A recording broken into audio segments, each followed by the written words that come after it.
अब एक दिन की बात है, एकदा गृहदासेषु यशोदानंद गे कर्मांतर नियुक्तासु निर्ममंथ स्वयं दधे यानी यानी गीतानि तदबाल चरितानि च दधि निरमन्थने काले स्मरन्तीं तान् गायत स्मरन्तीं तान् गायत। अब एक दिन सुंदर दीपावली का दिन आया। मैया घर में बहुत सारे काम करने थे, इसलिए मैया ने सभी दास दासियों को बाहर कामों में लगा दिया और लाला को पालने में सुला करके लाला के लिए ताजा ताजा माखन निकालने लगी, दध मंथन करने लगी। दध मंथन करती जा रही है। यहाँ कायिक वाचिक मानसिक तीनों कर्म भगवान के लिए ही हो रहे हैं।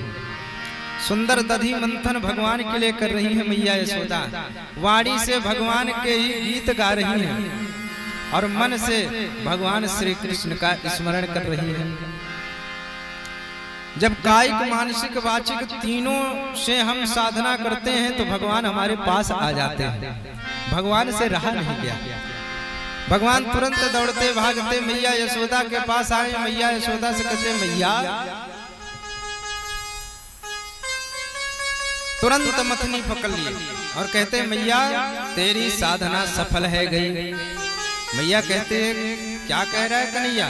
बोले हाँ मैया, अब तेरी साधना सब सफल है गई, अब चिंता मत कर।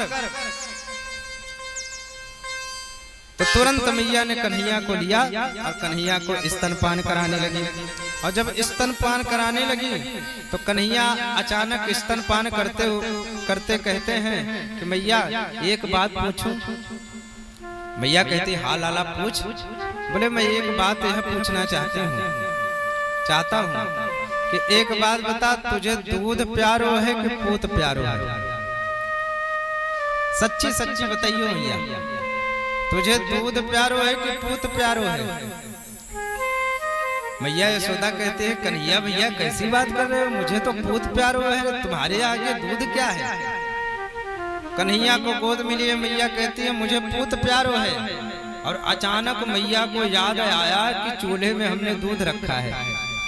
अचानक याद आया। अचानक जब याद आया कि मैंने चूल्हे में दूध रख करके आया हूँ और कहीं मैं नहीं गई तो दूध उबल जाएगा, तुरंत कन्हैया को धरती में पटका और तुरंत दौड़ती भागती चली जा रही है दूध के लिए। अब कन्हैया की आंखें लाल हो गई, सुंदर गाल लाल लाल हो गए कि अभी अभी कह रही थी कि पूत प्यारो है और फिर देखो कैसे दूध के लिए भागती चली जा रही है। तुरंत कन्हैया ने उठाई लाठी और सबरे जितने भी माट मटका थे सब धड़ाधड़ फूटते चले जा रहे हैं। सबरे माट मटका भगवान ने तोड़ फोड़ दिए, सब धड़ाधड़ फूटता चला जा रहा है। आंगन में दही की कीच मच गई है। जब मैया दूध उतार करके चूल्हे से उधर से आई तो देखा कि ये आवाज कहाँ से है रही भाई। जैसे बाहर आई तो देखा कि पूरा दधी पड़ा हुआ है। अब कन्हैया को देखा कि कन्हैया ने हाथ में डंडा